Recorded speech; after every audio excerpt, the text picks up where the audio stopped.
Dios tiene un plan desde el principio hasta el final. Y en ese plan tenemos que ver el hilo conductor que une todos los acontecimientos de la historia. Nada ocurre por casualidad, nada. Ni una hoja de un árbol se cae sin permiso del Señor. Algunos dicen, uy, es que la naturaleza tiene una fuerza. La naturaleza tiene la fuerza que Dios le ha proporcionado. Nada tiene fuerza por sí mismo. Nadie puede levantarse más de lo que Dios le permita levantar. Es más, la Biblia nos enseña que el Señor es el que quita y el que pone. Hay momentos en los que Dios necesita a un bárbaro y a un criminal como Nerón. ¿Sí? ¿Cómo no? Hay momentos en los que Dios permite que se levante un Nabucodonosor, pero cuando no le hace falta, Dios lo quita. Hay momentos en los que Dios tuvo que necesitar a un Poncio Pilato, porque si no hubiera habido un Poncio Pilato, seguramente muchas profecías nunca se hubieran cumplido. Pero hoy en día a nadie se le ocurriría ponerle a su hijo Poncio Pilato, pero Jesús le han puesto los padres a muchísimos hijos, porque Poncio Pilato ya ni se habla prácticamente de él. Dios es el que controla la historia, el que maneja los políticos, el que maneja la naturaleza, incluso hasta el diablo. Tiene que pedirle permiso a Dios para cada una de sus actuaciones. Y los políticos que están ahora en la calle, pues algunos pueden ser mejores, otros pueden ser peores. Yo ahí ni entro ni salgo porque yo como cristiano no pierdo mi tiempo en esas cuestiones. Yo sé a lo que Dios me ha llamado y a lo que Dios no me ha llamado. Lo tengo clarísimo. Dios me ha llamado a mí a predicar el Evangelio. A Cristo crucificado y a este resucitado y punto. Y todo lo demás. Nuestra obligación es orar. Nuestra obligación es respetar. Nuestra obligación incluso es someternos a las autoridades siempre y cuando, escuche bien, siempre y cuando no vayan en contra de la palabra. Hasta ahí podíamos llegar.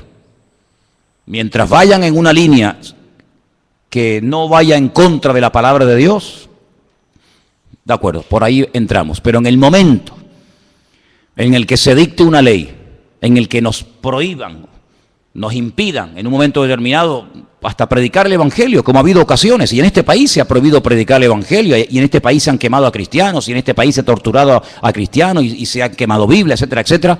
Nosotros automáticamente, por encima de la autoridad, del sometimiento al hombre, nos sometemos a la autoridad, de la máxima autoridad que es nuestro Dios, y al cual honramos y servimos con nuestra vida. Hay momentos en la Biblia en la que encontramos que hay personas, creyentes, grandes hombres de Dios, que se sometían a la autoridad del momento, pero llegaba un momento en el que decían, amigo, hasta ahí podemos llegar. Tenemos el caso de los discípulos, cuando dice la Biblia que por predicar el Evangelio, por orar por la gente necesitada en las calles de Jerusalén, fueron confrontados por las autoridades de la época y les prohibieron categóricamente predicar el Evangelio. Y Pedro y Juan dijeron, por encima de vosotros nosotros obedecemos a nuestro Dios, porque no vamos a dejar de predicar lo que hemos visto y lo que hemos oído. Y ellos, aunque fueron torturados, aunque fueron puestos en la cárcel, ellos seguían predicando el Evangelio. ¿Por qué? Porque nosotros nos sometemos 100% al Señor y al hombre con condiciones.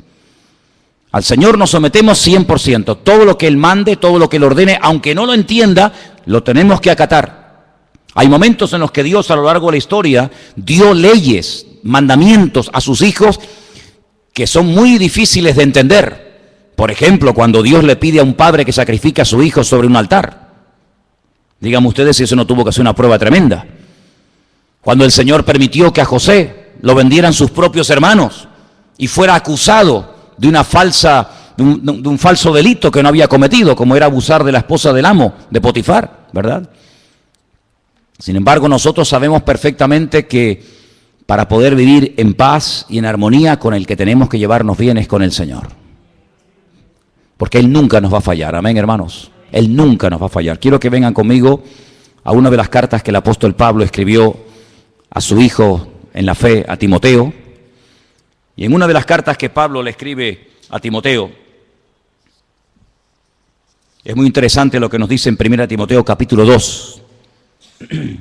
1 Timoteo capítulo 2 dice, verso 1, exhorto ante todo a que se hagan rogativas, oraciones, peticiones y acciones de gracias por todos los hombres. Esa es nuestra obligación, orar por todos los hombres, por los reyes y por todos los que están en eminencia, para que vivamos quieta y reposadamente en toda piedad y honestidad. Pero la iglesia no está en este mundo, hermanos, para casarse con nadie. La iglesia, el pueblo de Dios está en este mundo para denunciar el pecado. La iglesia está en este mundo para ser una voz profética en contra de la corrupción, en contra de la injusticia, en contra de todo aquello que Cristo no haría y que Cristo no mandó. ¿Cuántas veces oímos comentarios de la gente que dice, en este país la justicia es un cachondeo? ¿No habéis oído ese comentario? En este país la justicia no existe. Y es tremendo, ¿no? Es tremendo ver a veces auténticas injusticias en nombre de la falsamente llamada justicia. Pero nosotros no tenemos que derrumbarnos y tenemos que sentirnos, digamos, defraudados. Porque yo siempre he dicho que para no sentirte defraudado lo mejor es no esperar nada de nadie.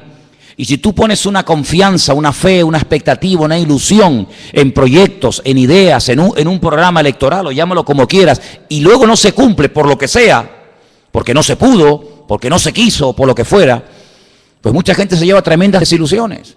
Y por eso muchas veces en los países el nivel de abstención de la gente que tenía que haber votado es enorme. ¿Por qué? Porque la gente está quemada. La gente pasa de todo. Porque saben que muchas veces por ilusionarse con un proyecto político, con una persona, con un grupo, a la larga pues te puede llevar una desilusión tremenda. Pero nosotros ya hemos aprendido la lección de la historia. Para nosotros esto no es nada nuevo, hermanos. Sabemos en la Biblia que las cosas son tan cambiantes y que en una hora todo puede cambiar y ser completamente diferente. Dice la Biblia que hubo un momento en Canaán, en la tierra de Canaán, donde vivía Jacob con sus hijos, que había hambre, había necesidad, no había trabajo, los animales estaban muriendo de sed, no había comida, no había nada. Y Jacob manda a sus hijos a Egipto. Y todos conocemos, hermanos, que allí en Egipto se encontraba su hijo José.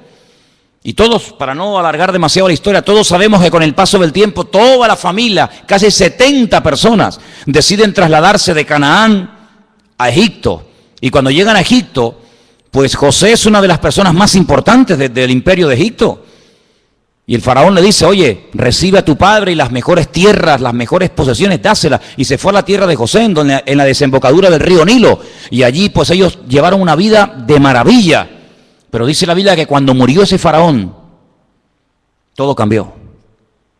Aquello que empezó tan bonito, aquello que empezó siendo algo tan maravilloso, una puerta abierta de ser pobre gente allí en Canaán que no tiene ni para comer, ni agua tenían, y ahora verse como las personas más importantes de Egipto, pero todo cambió. Dice que se levantó otro faraón que fue completamente diferente al anterior faraón y lo fue convirtiendo paulatinamente, poco a poco, en la mano de obra barata, en auténticos esclavos. Y aquello que empezó tan bonito terminó siendo un desastre. Y dice que la aflicción, el llanto, la muerte, la esclavitud se apoderó de aquellos miles y miles de personas que se habían ido reproduciendo y reproduciendo en Egipto. Y bueno, y cada día era peor, y más presión, no salieron a tiempo. Tenían que haber salido antes. Pero no supieron discernir los tiempos. Se quedaron demasiado tiempo en Egipto. Tenían que haber ido y salir. Pero se quedaron allí. ¿Por qué? Porque se sentían cómodos. Había trabajo, había abundancia, había prosperidad. ¿Para qué voy a volver otra vez a Canaán? ¿Para qué? No salieron a tiempo. Y dice la Biblia que de la noche a la mañana se promulga un edicto donde el faraón decreta que todos los niños tienen que morir asesinados, arrojados vivos al río Nilo. Y dice, pero bueno, ¿y a qué viene esto? Amigo, el diablo también tiene sus planes, ¿sabes? El diablo también tiene su agenda, tiene sus proyectos, tiene sus objetivos. Y dice la Biblia que el pueblo comenzó a clamar. El pueblo comenzó a desesperarse porque veían que aquello iba a peor y a peor y a peor. Y todos conocemos, hermanos, que después de 40 años prácticamente de no saber nada de este hombre, de repente el Señor llama a un anciano, porque ya Moisés era un hombre ya muy mayor, y el Señor lo llama, le dice, saca de la esclavitud a mi pueblo. ¿Quién lo diría? ¿Quién lo diría cuando José fue y habló con el faraón, y se presentó ante el faraón, y repartieron aquellas tierras, y se les permitió construir ciudades para que ellos vivieran tranquilos, con sus leyes, con sus costumbres, con sus tradiciones, con sus cánticos, con su típica vida, ¿verdad? ¿Quién les iba a decir que aquello se iba a convertir en una auténtica tragedia y dolor? Pero bueno, así son las cosas. Y tuvieron que aprender que poner la confianza, poner la fe en el hombre es lo peor que una persona puede cometer en esta vida. Hemos aprendido de la historia, hermanos, hemos aprendido los cristianos a base de sangre, a base de martirio, a base de muerte. Maldito el hombre que confía en el hombre. Es interesante notar que cuando el Señor Jesucristo le dice a sus discípulos en el Monte de los Olivos que la ciudad de Jerusalén va a ser sitiada, que el templo va a ser destruido, con una agresividad tan brutal que dice que no quedaría ni piedra sobre piedra, es interesante que la historia dice que muy pocos cristianos murieron en aquellos días, en el año 70 después de Cristo en Jerusalén, porque ellos habían recordado, ellos sabían que el Señor Jesucristo había profetizado la futura destrucción de Jerusalén y del templo. Y dice que murieron miles de judíos, pero muy pocos cristianos. ¿Por qué? Porque recordaban las palabras del Señor y el que tenían que salir de allí y supieron interpretar los tiempos. Y nosotros si algo necesitamos hoy en día más que nunca es discernimiento espiritual. Amén. Las cosas no ocurren por casualidad, saber por qué pasan estas cosas y de dónde salió y por qué está ocurriendo esto. Y hermanos, estamos oyendo en estos días en televisión nombres de los tiempos de la Biblia. Dice la Biblia que el primer poderoso de la tierra, por así decirlo, el primer tipo del anticristo, el primero de todo fue Nimrod. Tremendo. Y en estos días hemos oído hablar de la destrucción de la ciudad de Nimrod, ¿verdad? ¿Qué te parece? Y estamos oyendo hablar otra vez de Nínive. Y estamos oyendo hablar de lugares bíblicos. Pero es que la palabra de Dios nos enseña que esos sitios quedarían totalmente arrasados y que no quedaría piedra sobre piedra y que esas ciudades serían cueva de hurones y de chacales. Y estamos viendo cómo estas personas entran en ciudades emblemáticas con una cultura y con una trayectoria, con una arqueología y etcétera, y vienen y arrasan con todo, pero eso es casualidad, no. Está escrito en la palabra, hermanos, tenéis que leerlo. Está escrito en la palabra que de esas ciudades no quedaría ni el polvo, ni el recuerdo de esas ciudades. Y estamos viendo cómo se están cumpliendo las palabras del Señor, las profecías de una forma impresionante. Y tenemos que abrir nuestros ojos porque la Biblia dice que el Espíritu estaría hablando a la iglesia continua y permanentemente. Y tenemos que oír lo que dice el Espíritu. Tenemos que saber interpretar lo que está ocurriendo, porque nada, vuelvo a repetir, ocurre por casualidad. Es interesante notar, yo leía en esta semana que cuando le llega la noticia al patriarca Abraham de que dos ciudades muy importantes de la época iban a ser totalmente destruidas y nunca más se volverían a reconstruir, me refiero, como sabéis, a Sodoma y Gomorra, la Biblia nos enseña que Abraham empezó a orar, porque Abraham conocía a Dios. Y Abraham le dice al Señor, Señor, tú vas a destruir en las ciudades al justo y al injusto. Tú no eres así, yo te conozco. Si en esa ciudad hay 50 justos, tú vas a destruir una ciudad habiendo 50 justos en ella. Y el Señor le dice, si yo encuentro 50 justos en la ciudad, no la destruyo. Luego hay como una protección en una ciudad cuando hay un cierto y determinado número de creyentes. El problema es que no había 50. Pero cuando Abraham ve tan determinado al Señor y le dice, bueno, pero es que a lo mejor no hay 50, pero puede haber 45, y va bajando, y a lo mejor hay 40, y a lo mejor hay 35, y a lo mejor hay 30. Pues la conclusión a la que llegó Abraham es que el Señor podía destruir la ciudad porque en esa ciudad no había una protección, una cobertura que protegiera a la ciudad de la ruina. ¿Y sabéis por qué este país nos ha ido totalmente al garete? Por las oraciones del pueblo de Dios. Porque por eso el Señor dice que somos la sal de la tierra y la luz del mundo. Si no fuera por los creyentes, Venezuela ya no existiría, España ya no existiría. Muchas naciones de la tierra donde se han hecho auténticas barbaridades y se siguen haciendo, ya no existirían. Serían pasto de las llamas, serían destruidas por un terremoto, ¿sabe Dios por qué? Pero todavía se mantienen en pie por la misericordia del Señor. Porque allí están los hijos de Dios, clamando de noche y de día. Y hay momentos en los que Dios confronta a los profetas y le dice, yo no quería destruir Jerusalén, pero es que no encontré a un hombre, dice, no encontré ni a uno que hiciera vallado, no encontré ni a uno orando, y como no encontré a uno, pues la destruí. Hay como una protección, hermanos. Es interesante notar que cuando las tribus de Israel en el desierto reciben la orden de ir a tomar posesión de la tierra de Canaán, la Biblia nos enseña que Moisés mandó lo explicamos en su momento, no sé si os acordáis, que mandó a 12 exploradores. Yo expliqué que la palabra espías y la palabra exploradores en la Biblia es completamente diferente. Lamentablemente, cuando en nuestras Biblias en castellano se habla de los 12 que fueron a reconocer la tierra, dice los 12 espías, pero no aparece la palabra espías. Aparece la palabra exploradores. Y permítame que vuelva un poquito atrás. ¿Cuál es la diferencia? Pues es abismal. El espía entra ocultamente, secretamente, no quiere que lo descubran. La misma palabra dice, es un espía. Es lo que mandó Josué a la ciudad de Jericó. Entren tranquilamente, y mandó 2, lo mandó ahí a un montón de gente. ¿A dónde entraron? Pues a un sitio muy concurrido por gente, para no levantar sospechas, a una casa de prostitución, donde estaba Rahab, y allí ocultamente estuvieron y se escondieron, iban de espía. Los 12 mal llamados espías no eran así, eran exploradores que iban a reconocer la tierra. Una de las cosas que Moisés le dice, vayan y reconozcan la tierra si las ciudades están amuralladas o no. Porque si no están amuralladas, esta gente no nos tiene miedo.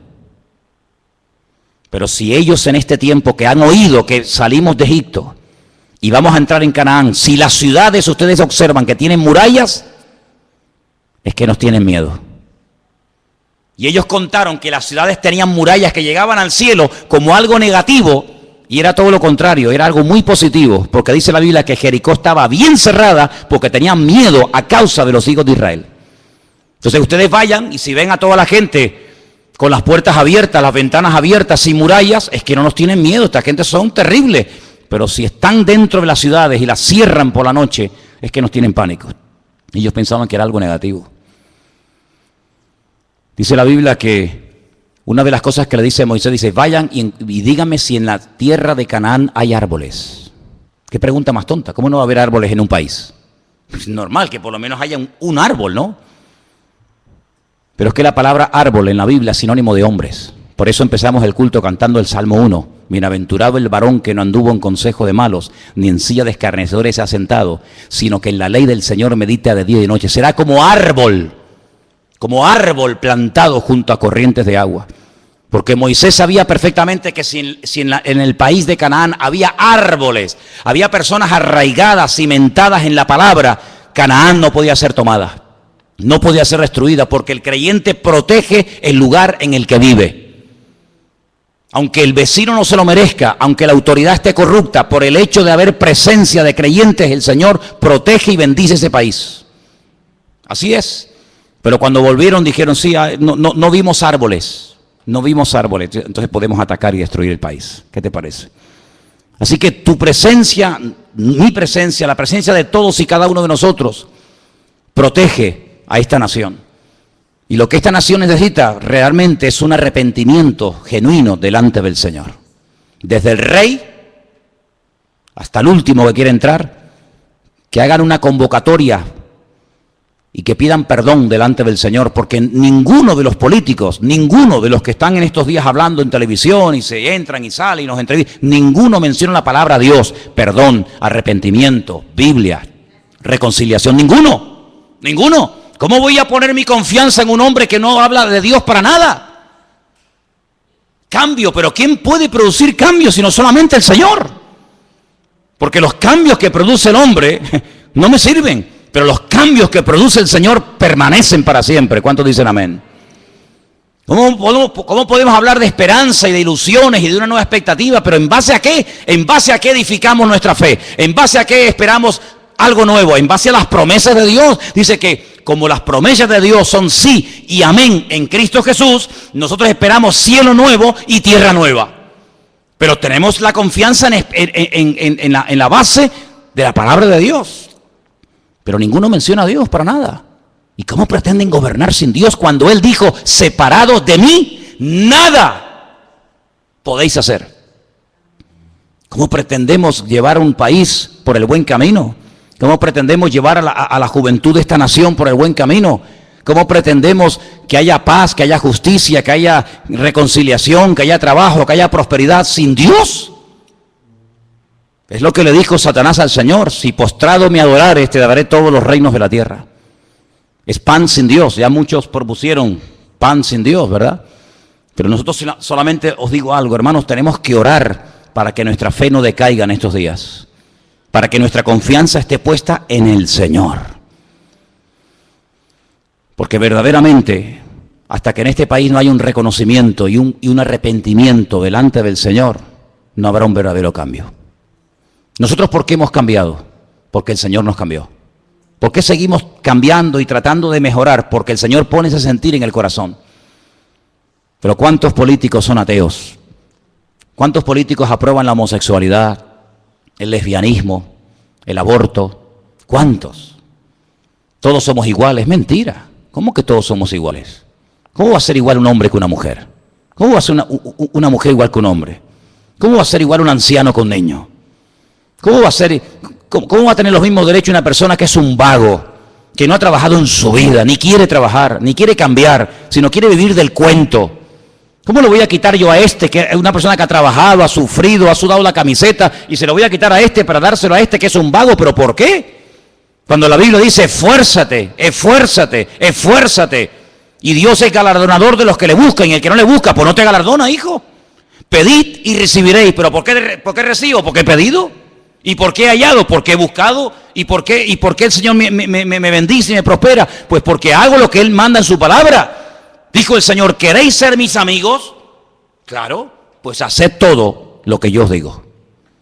Es decir, sin obediencia no puede haber bendición. Querer los panes y los peces, pero no quererlo a Él, es una temeridad y es un insulto al amor de Dios. Y la gente quiere la bendición, la gente quiere los panes y los peces, la gente quiere lo bueno, pero no quieren pagar el precio. Y el precio, ¿saben cuál es? Sometimiento a la ley de Dios. Qué bueno sería que la gente dijera, bueno, nuestro programa electoral, ¿qué proponemos? Lo que propone la Biblia. Ese es nuestro programa electoral. Amaos los unos a los otros, perdón, poner en práctica las leyes económicas, que las leyes económicas de la Biblia son perfectas, perfectas. Se evita la usura, el abuso, la vagancia. ¿No dice la Biblia, el que no quiere trabajar? ¿Qué dice la Biblia? Que no coma. Pero sin embargo, ofrecemos los panes y los peces a cambio de nada. Amados hermanos, estamos viviendo tiempos de cambios, tiempos extraños, tiempos donde ahora hace calor y al día siguiente nieva. Pero ¿cómo es posible que hoy estemos a 32 grados y mañana salga en televisión que en ese lugar donde estaban pasando ayer calor haya nevado y estén con sensación térmica de bajo cero? Lo natural, siempre os he enseñado, es un reflejo de lo espiritual. Y estas cosas raras que estamos viendo en el clima, estas cosas extrañas, países que así son destruidos, como por ejemplo Nepal, con todo mi respeto, ¿qué era Nepal?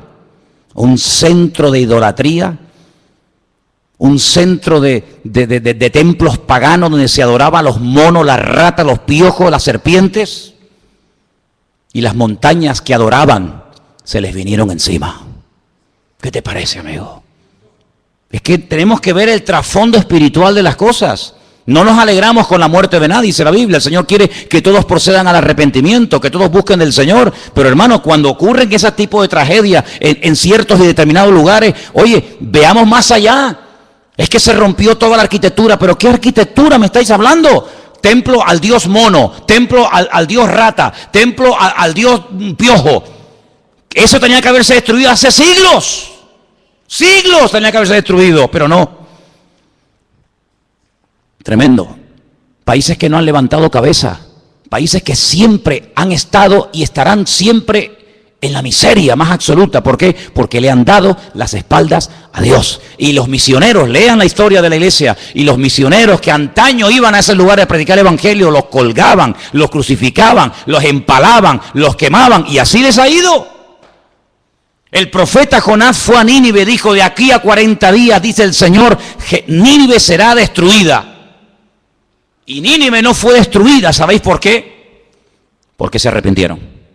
Ya el Señor tenía determinado el castigo, la destrucción, la aniquilación total y absoluta de Nínive. Pero Nínive duró mucho tiempo, porque hubo arrepentimiento. Dice que desde el más grande hasta el más chico se pusieron a orar, a ayunar, pidieron perdón. Esto le molestó mucho a Jonás.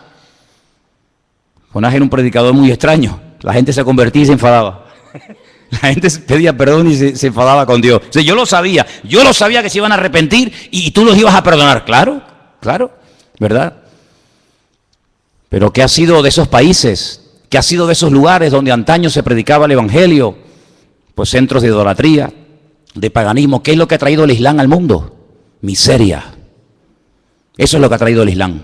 Miseria, pobrezas, donde 4 viven como reyes y el resto del pueblo ni en la Edad Media. Eso es lo que ha traído el Islam, el Corán. Miseria, pobreza, injusticias, países que no terminan de levantar cabeza. Qué tremendo, ¿verdad? Por eso, amados hermanos, nuestra confianza no está en el hombre, nuestra confianza está en Dios. Si me preguntan ustedes, ¿y tú qué vas a hacer? Yo no creo en el hombre, en ninguno de ellos, en ninguno de ellos, en ninguno. Porque la historia nos ha demostrado a nosotros los cristianos que lo que empieza muy bonito, al final puede terminar convirtiéndose en una auténtica ruina. Y mi expectativa, mi confianza no está puesta en el hombre, mi confianza está puesta en el Señor. Nuestra obligación, ¿cuál es? Orar. Eso sí tenemos que hacer. Orar, porque esa gente sin oración son vulnerables. ¿Se imaginan ustedes un rey? ¿Se imaginan ustedes un presidente de un gobierno? ¿Se imaginan ustedes un gobierno sin la ayuda del Señor? Es una locura, una auténtica temeridad. Y las barbaridades que se han hecho, lo que se ha saqueado, lo que se ha robado, lo que se ha mentido, lo que se ha tapado, ha sido algo realmente tremendo. Y la iglesia tiene que despertar ante la realidad de que a veces hay mucha corrupción y mucha tiniebla porque hay poca luz. Cuando hay poca luz, parece que hay muchas tinieblas. Pero cuando hay luz, las tinieblas se disipan, por pequeñas que sean. Tenemos que comenzar a tomarnos más en serio nuestra relación con Dios. Tenemos que comenzar a orar más por esta nación para que el Señor verdaderamente ponga su mano y reconozcan que la única forma de llevar a este país a buen puerto es por la ayuda del Señor. Si no es por la ayuda del Señor, todos nosotros veremos con nuestros propios ojos cómo este país nunca levantará cabeza. Porque España, sinceramente, por la historia, España no merecía ni existir. Pero Dios ha tenido tanta misericordia y compasión de este país, pero porque en este país se ha derramado mucha sangre de hombres y mujeres que dieron su vida por Cristo. Cuando miramos al continente latinoamericano, desde prácticamente el sur de los Estados Unidos hasta la Patagonia, donde hay millones y millones y millones, docenas de países que hablan nuestro propio idioma, ¿verdad? Y la Biblia que utilizan es igual que la nuestra, pero ¿quién la tradujo? ¿Quién tradujo esa Biblia? Un hombre que se jugó la vida y un hombre que murió como un mártir por escribir la Biblia al idioma castellano. Y los que dieron su vida por introducir la Biblia en nuestro propio idioma para que nos llegara hasta el día de hoy, ni te imaginas, ni te imaginas. Y Dios ha tenido misericordia de este país, porque millones de personas han llegado a conocer la palabra de Dios, han llegado a servir al Señor, a predicar el Evangelio, a conocer la voluntad de Dios, porque alguien un día les tradujo la Biblia en su propio idioma. Y por eso Dios ha tenido misericordia. Pero si no fuera por esas cosas, realmente no nos mereceríamos absolutamente nada, porque los desastres que hemos hecho en el nombre de Dios han sido terroríficos, terroríficos. Por lo tanto, lo que tenemos que hacer es orar. Orar. Señor, pon tu mano. Toma las riendas de este país, Señor. Y ¿saben una cosa? La Biblia dice que cuando nos humillamos, Dios sana la tierra. Dice, si mi pueblo se humillare, invocare mi nombre, yo sanaré la tierra. Ya que no lo quieren hacer los que lo deberían de hacer, hagámoslo nosotros. Oremos al Señor, pidamos perdón al Señor por los pecados, pidamos al Señor misericordia. No nos estemos involucrando en batallas que no son nuestras batallas. Me llama mucho la atención cuando Pablo dice, yo he peleado, sí, pero la buena batalla, No la batalla, no, la buena batalla. Hay batallas que yo no las peleo, no me interesa, no son mi batalla, no son mi guerra. He peleado la buena batalla. Hay batallas que como te metas te matan. Mira Jonatán. Jonatán fue a la batalla, fue a la guerra, pero no tenía que estar allí. Era una guerra perdida de entrada. ¿Por qué? Porque el rey no tenía el respaldo del Señor. Su padre había sido desechado por el Señor. ¿Para qué se tiene que enrolar él en una batalla que le va a costar la vida? Y así fue. Lo mataron a él, a sus hermanos, a su padre, porque se metió en una batalla en la cual Dios no estaba. Y hay gente que se mete en camisas de 11 varas, pero el apóstol Pablo dice, no, yo he peleado la batalla, pero la buena batalla, la batalla de la fe, la batalla del evangelio, y he mantenido la fe, he guardado la fe. Me dejaron solo, no estuvo nadie conmigo en mi primera defensa, pero el Señor estuvo conmigo, dice la Biblia. Y él, hermanos, les recomendaba a los creyentes que dada la presión social y política de la época, dice, oren, rueguen al Señor para que tenga misericordia y para que ponga su mano sobre la vida de todos y cada uno de sus hijos. Y eso es lo que queremos hacer, amén, hermanos. Queremos orar para que no nos dejemos seducir, ni sorprender, ni entusiasmar por las promesas del hombre, sino por las promesas de Dios. Yo le digo a mucha gente y termino, si algunos tuvieran más fe en las promesas de Dios que en las promesas de los hombres, ¿qué tipo de creyente sería más diferente? Hay gente que tiene una fe a pie juntillas en lo que prometen, en lo que dicen, en lo que van a hacer, en lo que no van a hacer. Si tuvieras la misma fe en las promesas del Señor, madre mía, qué maravilla de creyente sería. Sería algo espectacular. Así que, amados hermanos, vamos a orar en esta noche. Cierra tus ojos ahí donde estás. Y vamos a pedirle al Señor que el Señor nos abra los ojos para que nos demos cuenta que el único que promete y cumple es nuestro Dios. Él promete cuidar de nuestros hijos mejor que cualquier educador o político. Él promete cuidar de nuestro presente y de nuestro futuro. Él promete sanar nuestras dolencias y enfermedades. Él promete abrirnos puertas cuando en esta vida todas las puertas por la edad o por lo que sea se nos cierran, pero Él abre puertas a sus hijos. Aleluya. Dice, yo volveré a derramar agua en el desierto. Yo volveré otra vez a hacer una cosa nueva que sorprenderá al mundo entero. Y por eso nuestra fe, que es un tesoro precioso, no la pongas, no la deposites, no la hipoteques en lo que no es de Dios. La fe se te dio para que la usaras para el reino, para ponerla en el Señor, para ponerla en la palabra, pero ten cuidado, no estés utilizando tu fe para un uso inadecuado, para algo que no tiene nada que ver con el reino y con lo que la palabra de nuestro Dios nos enseña. Nuestra fe tiene que estar puesta en el Señor. Al Señor tu Dios adorarás y a Él solo servirás. Él quiere la exclusividad. El Señor te quiere todo, 100% para Él. Y en esta tarde, Señor, queremos unirnos como iglesia y oramos por España, Señor. Oramos por el futuro de este país. Tú sabes, Señor, lo que este país, esta nación necesita. Tú sabes, Dios mío, las cosas que han ocurrido y que siguen ocurriendo en este país. Te rogamos en el nombre bendito y poderoso de Jesús, que tú tengas misericordia de este país, donde ha proliferado tanta maldad, donde te han dado las espaldas en las universidades, en los colegios, en los parlamentos, en los institutos, en todas partes, no te quieren, Señor. Pero, Señor, te pedimos en el nombre de Jesús que por amor a tu pueblo y por amor a tus hijos, bendice, Señor, sobre todo a tu pueblo que aquí está en este país. Señor, tú sabes, Señor, todos los cambios que se avecinan, tú sabes todas las caras nuevas y personas nuevas en el panorama político que se presentan. Señor, te pedimos en el nombre de Jesús que se haga tu voluntad, Señor. Que se haga tu voluntad, mi Dios. Pero que no nos olvidemos que lo más importante es honrarte y servirte a ti, que es lo que verdaderamente tiene premio y recompensa y galardón, servir al Señor. Que utilicemos nuestro tiempo, nuestros dones, nuestra energía, nuestros recursos para extender el reino de Dios y su justicia. Y que hablemos, Señor, que hablemos en contra de la injusticia, en contra de la muerte, en contra de todo eso, que tu iglesia abra la boca, que seamos valientes y digamos no al pecado, no a la muerte y sí a la vida. Aleluya. Y que verdaderamente te reconozcan a ti, el único Dios vivo y verdadero. Señor, únenos con tu Espíritu, Señor.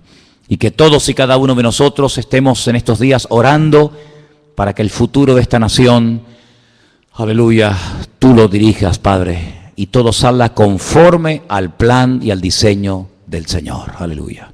Te damos gracias, Dios mío, porque sabemos que tú eres bueno, que para siempre es tu misericordia y que tú tienes un plan y que todo apunta en una dirección, y es a tu venida, Señor. Tú vienes pronto. Esa es la cruda realidad, que los tiempos se acortan, que tú vienes pronto y tu iglesia tiene que estar velando y orando para que no nos sorprenda las cosas como ladrón en la noche.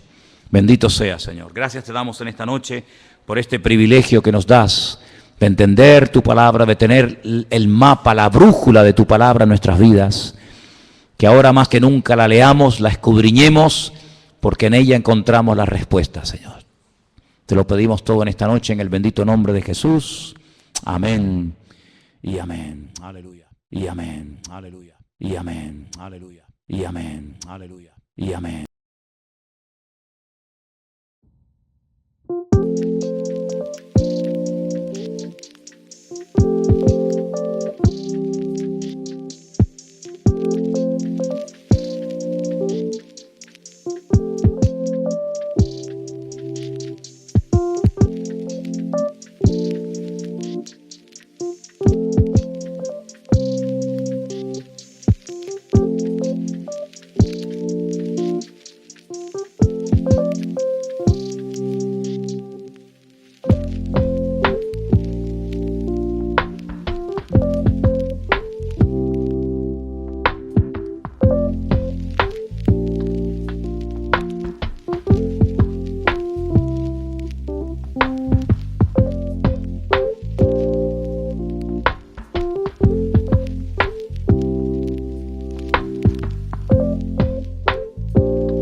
ਸਾਡੀ ਔਕਾਤ ਦੁਨੀਆ ਤੋਂ ਵੱਖਰੀ, ਦਿਲ ਵਿੱਚ ਦਮ ਤੇ ਅੱਖਾਂ ਵਿੱਚ ਸ਼ਕਤੀ। ਜਿੱਥੇ ਵੀ ਲੰਘੇ ਛੱਡ ਦੇ ਰੌਣਕ, ਪੰਗਾ ਲੈ ਕੇ ਵੇਖ ਕਰਦੇ ਸਭ ਨੂੰ ਸ਼ੌਕ। ਸਾਡੀ ਔਕਾਤ ਸਾਡੇ ਨਾਮ ਦਾ ਰਾਜ, ਚੱਲਦੇ ਜਿਹੜੇ ਵੀ ਬਣ ਜਾਵੇ ਅੰਦਾਜ਼। ਗੱਲਾਂ ਵੀ ਸਾਡੀ ਜ਼ਮੀਨ ਤੋਂ ਹਾਈ, ਸਾਡੀ ਔਕਾਤ ਕੋਈ ਨਾ ਕਰਦੇ ਟਰਾਈ। ਸ਼ਹਿਰ ਦੇ ਵਿੱਚ ਵੀ ਸਾਡੀਆਂ ਗੱਲਾਂ ਮਸ਼ਹੂਰ, ਸਾਡੀ ਚੱਲ ਚੱਲਦੀ ਜਿਵੇਂ ਹਵਾ ਦੀ ਧੂੜ। ਦਿਲ ਵੀ ਰੱਖਦੇ ਸਾਫ਼ ਤੇ ਵੱਡਾ, ਪਰ ਪੰਗਾ ਲਿਆ ਤਾਂ ਕਰਦੇ ਜੱਡਾ। ਸਾਡੀ ਔਕਾਤ ਸਾਡੇ ਨਾਮ ਦਾ ਰਾਜ, ਚੱਲਦੇ ਜਿਹੜੇ ਵੀ ਬਣ ਜਾਵੇ ਅੰਦਾਜ਼। ਗੱਲਾਂ ਵੀ ਸਾਡੀ ਜ਼ਮੀਨ ਤੋਂ ਹਾਈ, ਸਾਡੀ ਔਕਾਤ ਕੋਈ ਨਾ ਕਰਦੇ ਟਰਾਈ।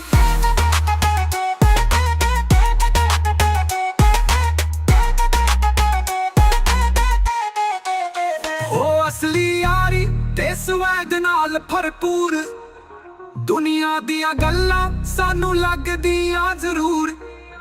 ਜਿੱਥੋਂ ਵੀ ਗੁਜ਼ਰੀਏ ਬਣ ਜਾਵੇ ਬਾਤ, ਸਾਡੀ ਔਕਾਤ ਦੁਨੀਆ ਵੀ ਕਰਦੇ ਸਲਾਮ। ਸਾਡੀ ਔਕਾਤ ਜਿਵੇਂ ਸੂਰਜ ਦੀ ਰੋਸ਼ਨੀ, ਦਿਲ ਵਿੱਚ ਜਜ਼ਬਾਤ